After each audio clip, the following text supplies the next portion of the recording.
Hello and welcome. This is Leslie Shreve, founder and CEO of Productive Day, and this is the Efficiency Edge. Welcome. Today I want to talk with you about 3 forces that have radically reshaped the professional workday. These days we have more tools and more tech and somehow less progress. It's not you, it's the workday. So I want to share with you what's really going on. If your workday feels chaotic and fragmented and harder to manage than ever, you're not imagining things. The modern workday has fundamentally changed. A paradigm shift has taken place, and what used to be our old familiar workday is no more. Not long ago, work followed a very predictable pattern. Each day had a beginning and a middle and an end. And most likely you left home, you went to work in an office space every day, you worked through the morning, you had lunch, and then continued working through the afternoon. You wrapped up the day by turning off the light in your office, closing the door, and heading home. Remember those days? Your work lived at the office and you lived at home. Now, in the past 5 years, that model has disappeared. Now the workday has become this continuous stream of messages and meetings and notifications. Our days are filled with rings, dings, and pings just to notify us of all the tasks and updates and emails that we've got. Distractions are constantly tugging at our attention, and interruptions break our focus at every turn. We go in one direction, and then mere moments later, we're headed off in another direction. Digital interruptions start earlier and end later, and rarely, if ever, stop.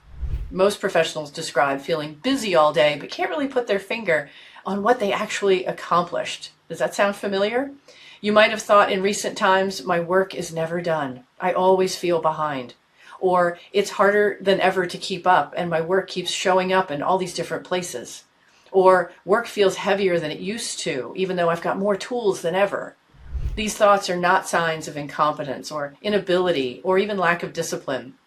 They're signals of a much larger shift that's happening in the workday, creating what I call the great productivity gap.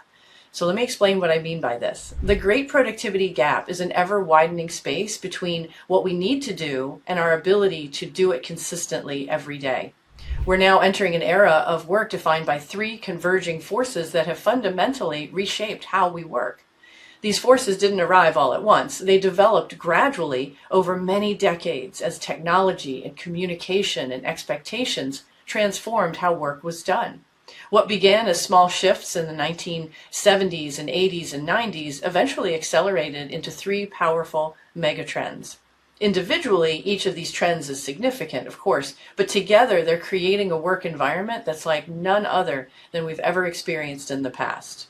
So the first of these 3 forces is the collapse of the structured workday. For decades, the workday has had a recognizable structure. I remember working right out of college starting in 1990 when I would arrive at work along with everyone else at 8 o'clock in the morning. Everyone in the office was dressed up in suits and ties and dresses and skirts, and casual day was a rare gift. Most everyone had an office, and if not, they had a dedicated cubicle in which to work.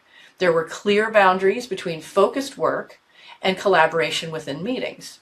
And then when meetings were scheduled, you got up from your chair and you left your workspace and you'd go to a meeting room or a board room or maybe someone else's office. You remember what that was like?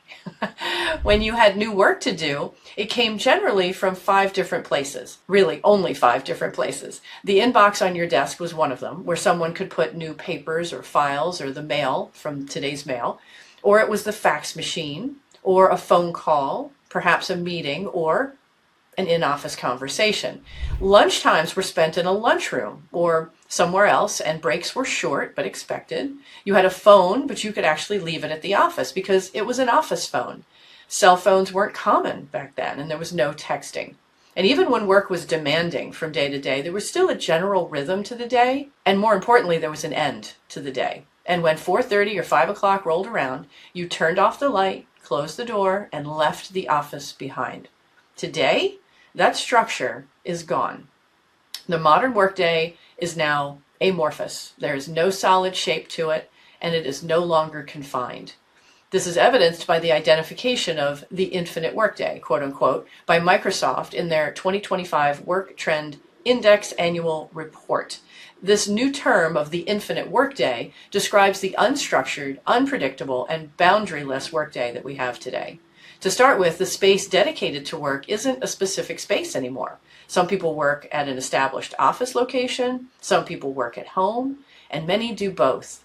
Now, the time dedicated to work has lost its structure too.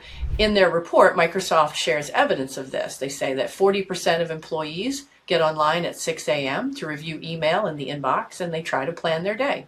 By 10 p.m., nearly 30% of workers are back in their inboxes to catch up or keep up. Nearly 20% of workers are in their inboxes before noon on Saturdays and Sundays. The workday no longer has guardrails. It's wide open and never ending. The portable office enables this trend since we carry around our laptops and we take our work papers to and from home and work. And then what really makes the workday even more inescapable is the cell phone, which is always with us by our side. And you add to this the multitude of collaboration tools and messaging platforms contained by our laptops and cell phones, and our time and focus are perforated with notifications and messages and requests. This new amorphous workday is not just longer and more fragmented, it's more easily filled up with responsibilities and commitments. Virtual meetings fill up more of the white space on our calendars because they're so easy to attend. Work no longer arrives in small bits from phone calls or mail, faxes or meetings. It rolls in continuously because of technology. So instead of moving linearly and proactively through a clear sequence of tasks, most professionals now spend their day reacting, jumping from email to IMs, to phone calls, to texts, to-do lists and documents, to live conversations, attempting to keep up with a flow that just never slows down. The result is a workday that feels less like a place where work gets done and more like a raging river that carries us from morning to evening. And at the end of the day, we still have work left to do. So with the collapse of the structured workday, balance is gone, and the plan for getting things done is unstable. It's much harder to focus and protect time and make meaningful progress. At most times, it's even a challenge to know where to start. Enter the next force, AI, which is now omnipresent and has promised to make us more efficient and productive. But is it really living up to that promise? Enter force number 2, the AI productivity paradox. AI is now ubiquitous. Artificial intelligence is in the headlines everywhere we turn. It's promised to make our work easier and eliminate repetitive tasks to free up time for higher value work. As this next illustration shows, every generation has adopted AI at some level. In theory, this should make us all more productive. In practice, something very different is happening. According to an ongoing study by researchers and published in Harvard Business Review, AI tools are not reducing the work, but instead they're intensifying it. As summarized in the Harvard Business Review article, quote, "In the study, employees worked at a faster pace, took on a broader scope of tasks, and extended work into more hours of the day, often without being asked to do so." That may sound like a win, but it's not quite so simple. These changes can be unsustainable, leading to workload creep, cognitive fatigue, and burnout, and weakened decision-making. The productivity surge enjoyed at the beginning can give way to lower quality work, turnover, and other problems. End quote. In other words, AI has promised to change the way we work, but that promise comes at a huge cost. The advent of AI means we now have new tools to learn every time we turn around, and that learning costs time. This is a time demand on top of what was an already super packed, already rushed workday where you're feeling stretched and stressed and sensitive to the passage of time. Add to this the fact that AI is changing so fast that every week there's a new development. Once you learn a new AI tool, it could be obsolete within months. That means there's always something new to learn. It's becoming a full-time job just to learn the AI tools that are supposed to make us more productive. In many cases, more time is spent learning how to use the AI tools than actually doing the work that needs to be done. In addition, while AI is accelerating the ability to accomplish certain tasks, it can also cause more work on the back end, which can cost more time to review and fix it. Using AI is also dramatically increasing the volume of work that must be addressed. Content is generated faster. Communication happens more frequently. Expectations rise for keeping up. And the result? AI isn't reducing the work just yet. It's amplifying the volume, the scope, and the pace of work, which can easily become unsustainable on an ongoing basis. This makes deadlines harder to meet, promises harder to keep, and expectations harder to reach. The AI that's supposed to increase efficiency and productivity is slowing down progress because it's increasing the complexity, the communication, and the cognitive load around the work that needs to be done. This creates what many organizations are beginning to recognize and experience as the AI productivity paradox. Does any of that sound familiar to you? Because whether leaders and workers are skeptical about AI or hopeful about it, everyone agrees at this moment that it's unstable, unpredictable, and yet demanding. The continuous learning curve required to keep up is impossible to keep up with, putting the simultaneous goals of keeping up with new AI developments and hitting your weekly, monthly, and quarterly goals and targets at odds with one another, which has created the third force. And this one is the workload management crisis. This third force stems from years of ongoing imbalance between the amount of work to be done and the time in which to do it. This imbalance has slowly grown into a crisis in much the same way a frog panics in a bucket of slowly but increasingly boiling water. This imbalance causes more stress and burnout every single year, making work even harder to accomplish. So here's a quick overview of the progression in quick highlights, starting with this one chart, showing how society has evolved with technology and is as measured by output per hour since 1900. So we start with burnout being a term identified in 1974 by psychologist Herbert Freudenberger as a workday phenomenon. Fast forward to the 1990s, on into the 2000s, and technology increased at rapid speeds along with corporate restructuring, downsizing, and increasing workloads. And then stress and burnout started to rise. In 2015, Deloitte had identified the overwhelmed employee. Actually, that was an emerging trend in their 2014 Global Human Capital Trends report. The pandemic of 2020 and 2021 heightened the workplace stress as the workplace moved into homes around the world, blurring the lines between work and home commitments, blending the technology used for both and the time dedicated to each. Research showed that 66 to 79% of U.S. employees experienced burnout in 2025, making it a critical metric for organizational health and employee retention. Thus, our arrival at a whole new level, the workload management crisis. So here's the deal. The speed and complexity of work today make it incredibly hard to keep up with the ever-expanding flow of tasks, information, requests, messages, and decisions that need to be addressed. Professionals are burning out because the way they used to work in the past isn't working anymore. They improvise and they create routines that sustain them for a while, a short while, maybe even a long while. But today, these methods are falling short in helping them reach the targets and goals they want to reach and that they're expected to reach. Professionals rely on multiple to-do lists, sticky notes, email flags, their memory, and a combination of tools and tech that were never designed to work together. As an example, there are hundreds of task and project management apps on the market today, and they're only growing in number. The choices are dizzying. This reviewstartup.com illustration only shows a fraction of them. And as workloads increase and become more fragmented, these shaky methods begin to break down. Important tasks slip through the cracks. Priorities compete for attention. People spend more time trying to track down where work is coming from and trying to manage it and prioritize it than actually getting the work done. Many don't realize the difference between managing the work and actually getting the work accomplished. Thus, we have a growing burden of the work behind the work.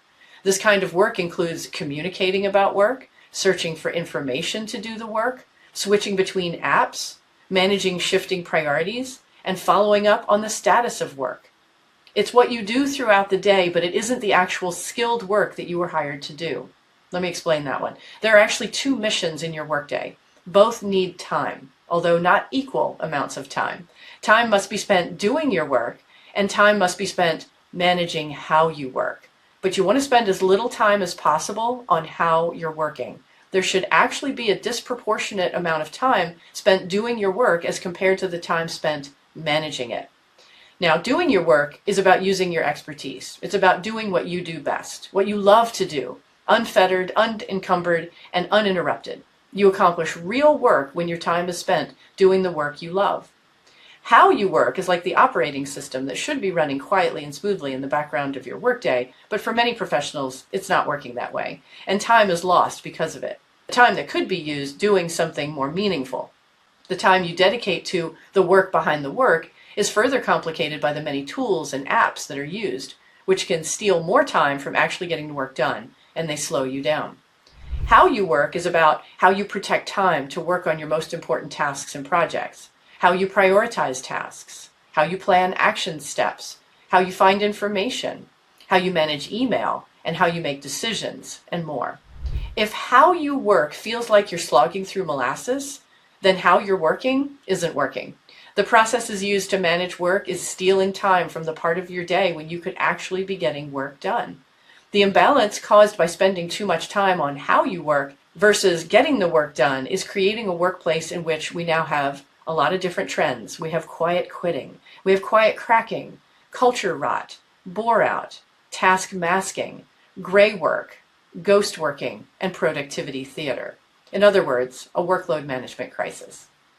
Now, each of these trends, the collapse of the structured workday, the AI productivity paradox, and the workload management crisis, would be challenging on its own. Together, they create a perfect storm. It's one that professionals are increasingly having a hard time weathering. They start the day with good intentions, but quickly find themselves pulled into reactive work. They end the day deflated from not accomplishing what they set out to do. And by the next morning, they're already stressed out and demotivated as they start the workday. Professionals are working longer hours but still feel behind. They juggle dozens of responsibilities while carrying a constant, low-level anxiety that something important was missed. To keep up, they're looking for new methods as if they were lifeboats, life jackets, and life rafts.